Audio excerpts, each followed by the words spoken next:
Our nation was a mess in so many ways before 2014. It is only now that we are getting better. If you don't agree with me, please be with me for a few minutes. I'll prove it to you with mind-blowing facts. Do you know that the BJP government cancelled 20,000 NGOs licenses after coming to power? An NGO is something that does good for the society, right? But why would a government cancel licenses of NGOs? There are many NGOs which are doing commendable jobs, and even the government is encouraging several of them. That's a different matter. But 20,000 NGOs are fired now. Why? What was happening in the country before 2014? What kind of people were in power? Here in this country, we even have NGOs which were run by the leaders of the ruling National Party. It also included cabinet ministers. Not only them, the Prime Minister himself was associated with it. I'm talking about the RGF, Rajiv Gandhi Foundation. It was established on 21st June 1991, and the foundation works on noble causes of issues including literacy, health, disability, etc. etc. But recently, it is in the news because it has received funds not only from the Chinese embassy but the Communist Party of China as well. But this is not the full story. There is so much vital info about RGF that can unravel many things, and it can even put the ex-Prime Minister behind bars.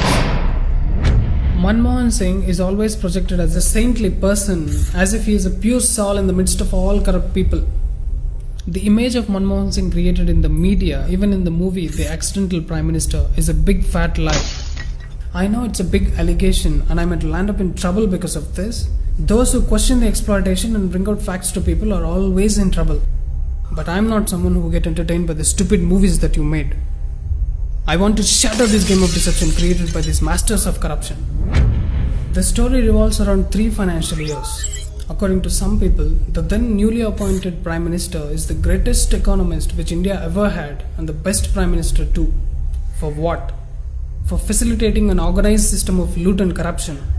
Do you know that currently our ex-Prime Minister Manmohan Singh is the trustee of RGF? The same Rajiv Gandhi Foundation's annual report for 2007 to 8 shows that these ministers donated to RGF. Similar transfers happened every year till they were in power. You can check the donor list of RGF yourself, but my question is, why would a central administrated ministry donate to a private trust? Who transferred the money to the trust?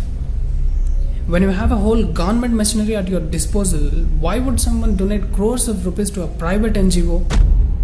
Then what's the point of government?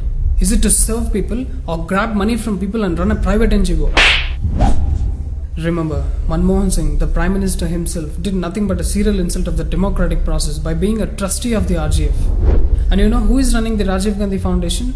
Sonia Gandhi, Rahul Gandhi, Priyanka Gandhi Vadra, Manmohan Singh and Chidambaram are listed as trustees. On 28th March 2020, Prime Minister Modi inaugurated PM CARES to collect voluntary funds for COVID relief. On 7th April 2020, Sonia Gandhi in her letter to PM Modi demanded that the funds collected under the PM CARES initiative should be transferred to already existing PMNRF to ensure efficiency, transparency, accountability and all other things which Congress itself has no clue of. You may ask, what's a big deal about a fund? After all, these are some petty donations. You wouldn't say that if you know how much money PM CARES received in 1 week after its inception. 6,500 crores. And mind you, this is 3 times more than what PMNRF got in 2 years. Why does Sonia Gandhi have to talk about PMNRF during the times of pandemic? She is so concerned that PM CARES was created even though we had PMNRF. Why?